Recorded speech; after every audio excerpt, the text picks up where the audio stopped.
Todd Cassity, head football coach at Pennington High School, and you're watching Average Joe Sports Talk.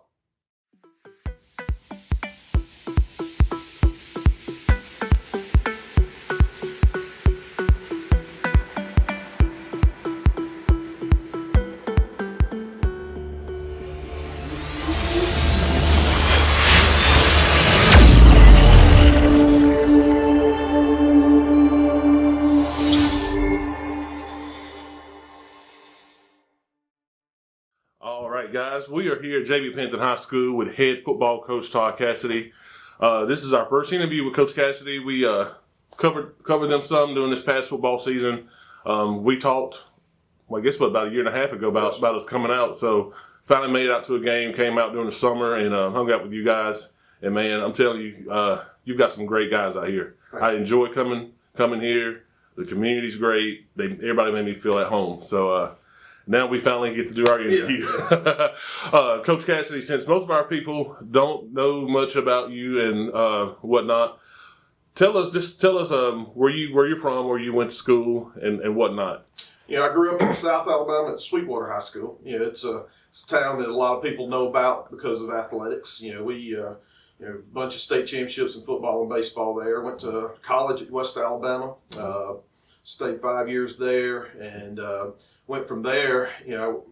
I've been to some good high schools. I've been lucky. Was at Maplesville, Demopolis. We won a state championship at Demopolis. Coach Goodwin there, and I was head coach at Gordo for 2 years, and went second round, third round of the playoffs. My 2 years there, and then I became the offense coordinator at Pleasant Grove, and spent 7 years there with Coach Elgin, and since then I've been here.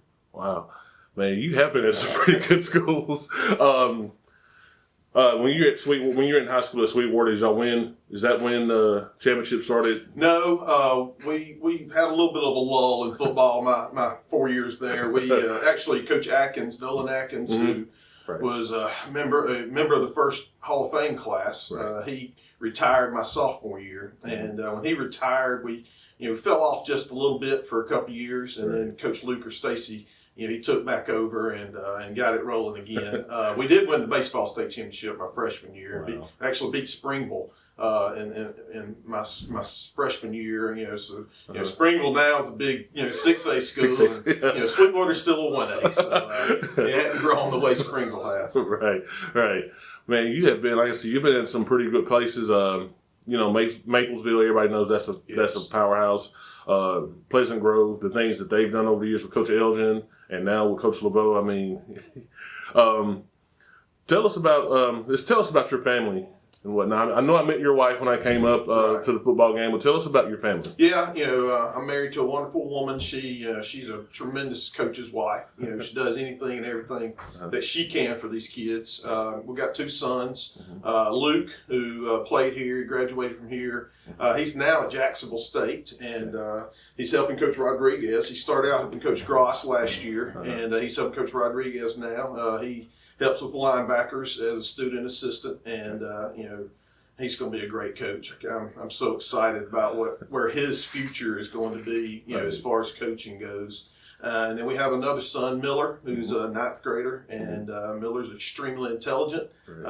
He tries his hardest to be a good athlete, and I think he's getting there. He's starting to bloom a little bit. He's about 5'11", 6 foot now. He's really tall. So I think his body's starting to fill out a little bit. He's going to be a good one as well. So that's going to be pretty exciting for your oldest son to be working with Coach Rodriguez. Yeah, he told me with the first meeting that they had, he called me and said, "Dad, there's going to be a major change here because just the dynamic between Coach Gross and Coach Rodriguez is so different." Right. And, but I think it's good for him, Luke, because he's going to learn from two different really good head coaches, and just being around two different from one extreme to the other. I think a little bit. So, but he's loving it. He's a part of the recruiting process now, and so it's going to be great for him. That's good. That is really good.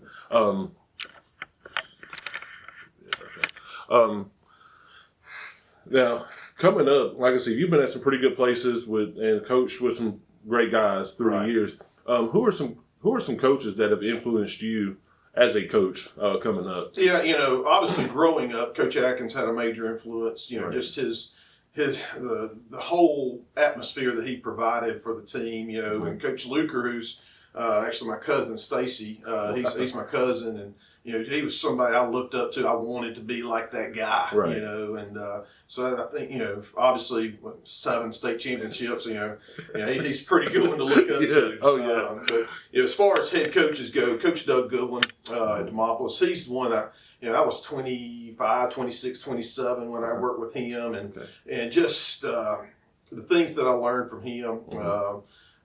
How to be a coach every day, and work hard every day. That was something great that I learned. And then obviously Coach Elgin, he taught me the defensive side of things. I always thought, offense is the only thing I need to learn, but defensively, I learned a lot from him, and just how to handle coaches. I think also was a big part of that. Good deal. Outside of coaching, was there someone that influenced you in your life growing up? Probably my grandfather. Mm-hmm. I lived with my grandparents, growing up, and my grandfather, got up at 4:30 every morning and went and worked in the farm, in the garden, and worked in the shop, and then went to work. Right. So I think he taught me the benefits of hard work, right. And so I would have to definitely say my grandfather. That's pretty awesome, and that's something we try to ask coaches because having a job like being a coach, it's a tough job. It is. And we just like to try to find out who some of your mentors were growing up. Here at JB Pennington, you've been here with 7 years, correct? Yes. What drew you to JB Pennington? Obviously I wanted to be a head coach again, right. And this job came open it was 2014, after the year we went to the state championship game at Pleasant Grove. Mm-hmm. First time in school history we had been there, and Coach Elgin said, it's time. It's time for you to get out and be your own head coach. So we started looking, and I had Luke, who was an 8th grader at the time, and I wanted to get in a good school, a community that loved athletics, that wanted to make sort of make that overall approach to it, right. And this is where I felt home, and came up here for the interview with Mr. Kirk, and it was just one of those interviews that it was easy, and so you love having those, and right. and he offered me a job, and my wife and I talked about it, prayed about it, and said, this is where we need to be. So it's been that way. We love it here. It's a great environment, great kids, great community. Everybody's does what they can. They might not be able to do what other communities can, but they do what they can, right. and that's what you ask for. Yeah, that's important. Being at a place where you have complete community buy-in, that's awesome. Like I said, when I came up to the game against Tarrant, everybody was super nice. The coaches, the players, and I talked to some parents. And after I posted, the pictures and whatnot, I had parents reach out, saying, how great it was to finally have some kind of media, come out. That's sort of the issue here is we're caught right between Birmingham and Huntsville.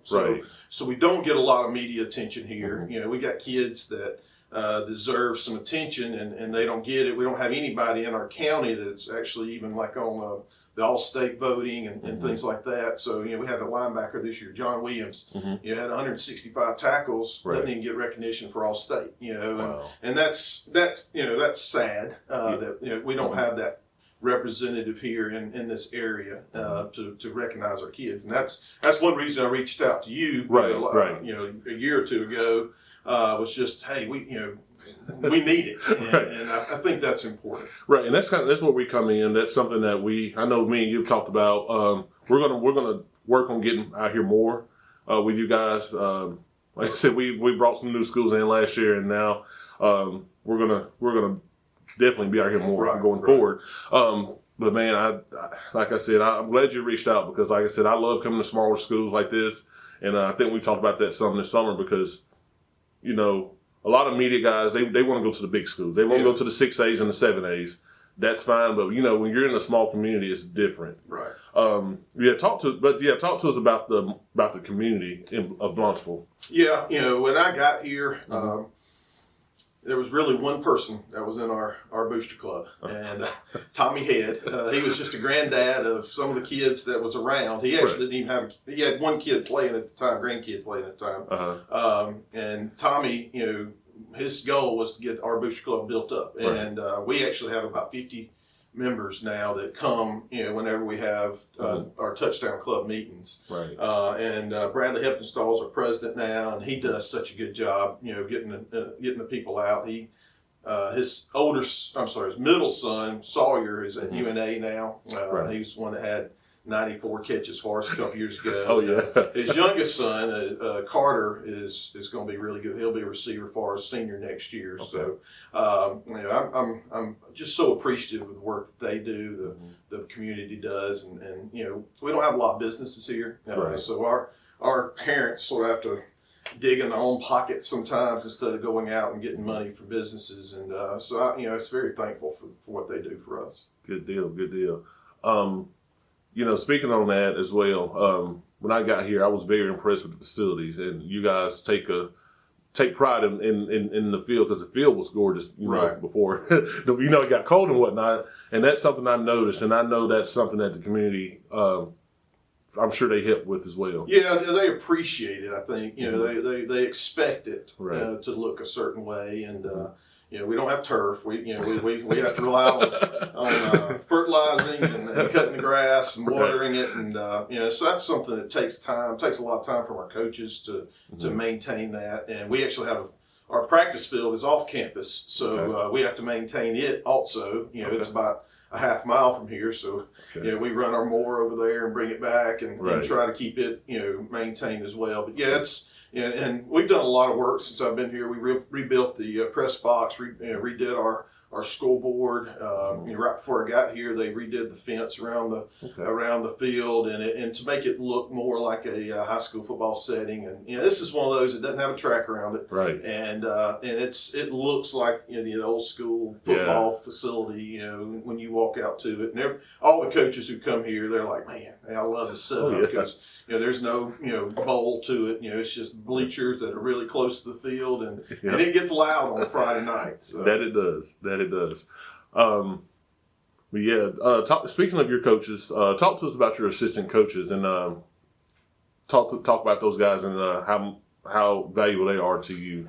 Caleb Miles, our defense coordinator, he came with me, or actually we hired him my first year here, and he great young coach, going to be a good head coach eventually. And a couple years ago, I just said, look, Caleb, defense is yours. And he has ran with it and does a great job. Kids love him. They play hard for him and does a great job for us. He coaches our linebackers and works with the safeties a little bit too. Okay.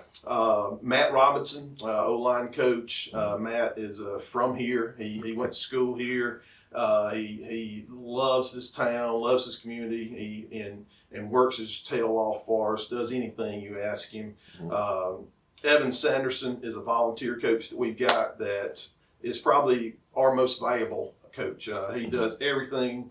When I say everything, I mean everything. From laundry to cutting fields to helping out he helps out with our O-line and D-line, and just a wonderful guy. He's working on a special ed degree, and so he's going to be a good coach eventually as a teacher. Right. So I'm so proud of him and where he's come from.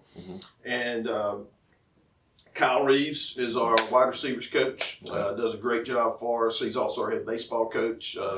Has the kids out practicing in 32-degree temperatures right now, freezing their tails off. But he loves it, and just works those kids to, as hard as he possibly can. And I love the way he works. Alan Timmerman is our D-line coach, and Alan's another guy from here.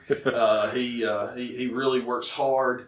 He's got 6 kids. And and Alan, I've actually coached two of his, and we've got two of them playing for us now. So, wow. So it's a very important part of our coaching staff because he provides some of our kids. Yeah. So, I just am so proud of him and what he does for us. Daniel Allison is our junior high coach, and he's sort of, I call him the DFO, Director of Football Operations, because he sort of helps me out. He's the oldest on the staff, and he gives me a lot of advice. We've actually known each other for a long time, all the way back to Gordo, and so he's a great help and helps us out a lot. Wow, that's pretty awesome. That's like I said, I know that's important having guys like that behind you helping you out because it makes your job easier having guys like that. Coach, before we wrap up this interview, is there something you wanna talk about? Just say to the average Joe's audience. Yeah, I'm just going to say first, I appreciate you guys, and I know y'all finally got your press passes or whatever. I actually said a few words to some people in Montgomery about that myself, and I said I think it's so important that you guys get recognized for what y'all do, and because football, high school sports, not just football, but all high school sports needs this. It needs publicity. There's a lot of negatives out there right now, especially aimed at football. But right now with COVID, with everything that's going on, we're losing kids, and so we've got to keep having the positive publicity and the positive aspects of it. And I just thank you guys for that. Well, we thank you, Coach, and thank you for having us out. And we look forward to having more coverage. Like I said, we'll get out here more often and visit with you guys. Yes, sir. All right. Thank you.